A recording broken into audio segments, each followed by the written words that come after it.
দেখুন এইখানে খুব চিত্তাকর্ষক একটা অংশে আসবো।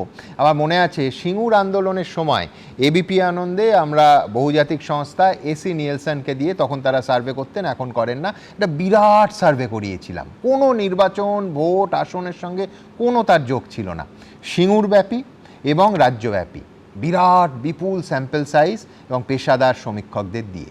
সেই সমীক্ষার ফলাফল আমাদের চমকে দিয়েছিল। কেন আপনাদের একটু মনে করিয়ে দেব। সেই ফলাফলে দেখা গেল যে 65% মানুষ বিশ্বাস করছেন গ্রামের এবং সিঙ্গুরের গ্রামের যে জমি থাকলে 7 পুরুষ খেতে পারবে।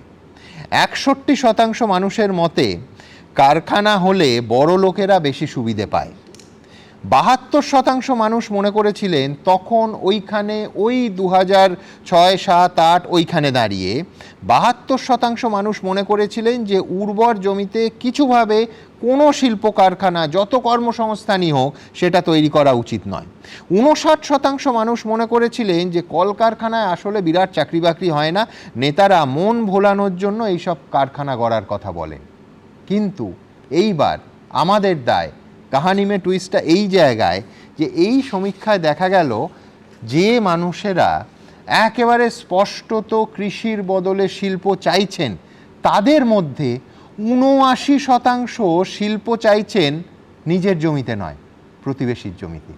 ভাবুন কি অত্যন্ত, আমি আবার বলছি, চিত্তাকর্ষক যে যে মানুষ মনে করছেন যে আমি কৃষি চাই না, আমি শিল্প চাই, তাদের মধ্যে এত শতাংশ মানুষ মনে করছেন যে স্পষ্ট করে তারা প্রতিবেশীর জমিতে শিল্প চাইছেন, শিল্পের জন্য নিজের জমি দেবেন না।